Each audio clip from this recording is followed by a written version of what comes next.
Capítulo 8. As forças da natureza.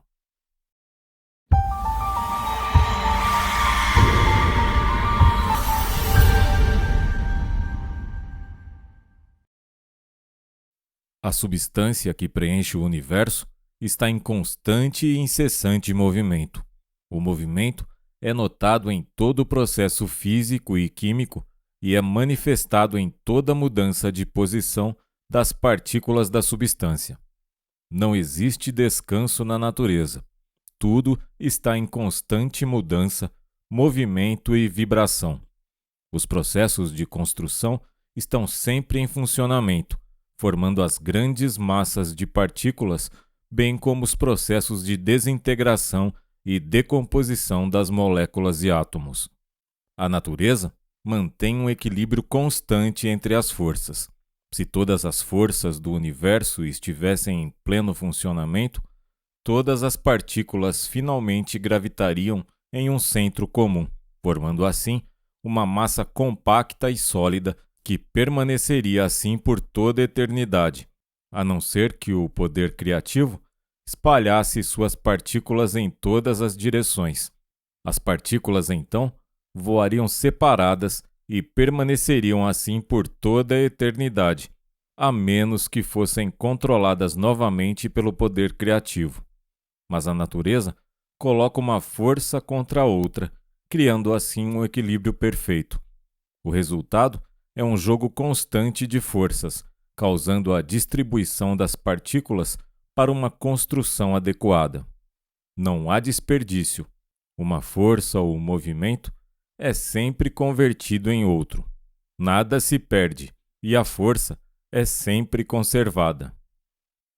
Para a maioria das pessoas, a força é uma entidade separada da mente e da substância, algo que impulsiona externamente.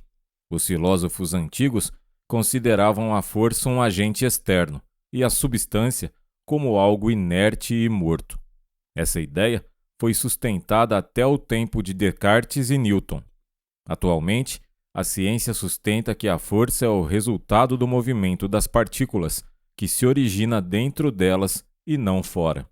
É verdade que o movimento pode ser transmitido de um corpo para outro, mas isso não altera o fato de que o movimento original veio da vibração das partículas da substância, embora possa ter passado por muitos estágios de transformação, mudança e transmissão. A única exceção à regra é a gravidade, que é uma forma de força da qual as leis de operação são desconhecidas pela ciência. Nós aprenderemos mais sobre a gravidade nos capítulos seguintes desse livro. O termo força é geralmente usado no sentido da ação, enquanto energia é usado no sentido da força potencial ou capacidade de realizar um trabalho, sendo capaz de ser armazenada. O termo potência é usado em dois sentidos. O primeiro é para uma medida de energia mecânica, como nos cavalos de força de um motor. O segundo, como uma capacidade de agir como energia. A escola materialista sustenta que a força é uma propriedade da matéria e que a matéria é uma coisa real no universo. Outros sustentam que a força é a coisa real e que a matéria ou substância são apenas centros de força. Outros sustentam ainda que as duas são uma única coisa. Esse livro sustenta que toda a força é vital e mental e é considerada uma mera ação da mente na substância, causando assim o movimento. O termo movimento é usado na física para definir o ato ou processo de mudar de posição. Assim, o movimento é a ação das coisas mudando de posição, e a força é a causa dessa mudança. A energia é a capacidade de manifestar força, potência e uma habilidade para agir. Na física, é comum usarmos o termo energia potencial, que é uma energia pronta para entrar em ação, e energia cinética, para energia em ação de fato. Outro termo frequentemente usado é energia armazenada. A energia é indestrutível. Ela não pode ser destruída ou criada, apenas transformada em outras formas de energia potencial ou cinética. Assim, Depois que a energia é usada, ela entra em um estado de descanso como energia potencial, esperando por uma atividade futura. O autor desse livro sustenta que toda energia reside na mente, e é da mente que ela emerge para a ação. A única limitação para a energia é a limitação criada pela mente. O trabalho realizado pelo homem e pelos outros animais se deve à energia transformada dos alimentos. Este alimento é de origem vegetal e extrai sua energia dos raios solares.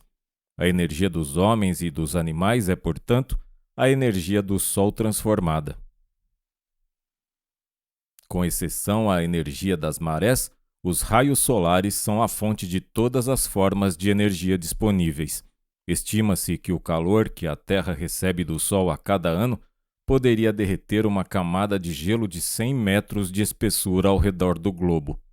Isso representa uma energia equivalente a um cavalo de potência para cada 50 metros quadrados de superfície. Sendo assim, podemos afirmar que as principais fontes de energia aparentes para os habitantes do planeta Terra são: número 1, o poder da gravidade, e número 2, o calor solar. A gravidade desempenha um importante papel no grande esquema da natureza. Ela não só promove a circulação dos planetas em volta do Sol, como também tem uma grande influência na matéria da Terra, como veremos no próximo capítulo. A gravidade é um dos grandes mistérios que assolam a ciência, e ela é uma peça muito importante na teoria do pensamento dinâmico que é abordada nesse livro.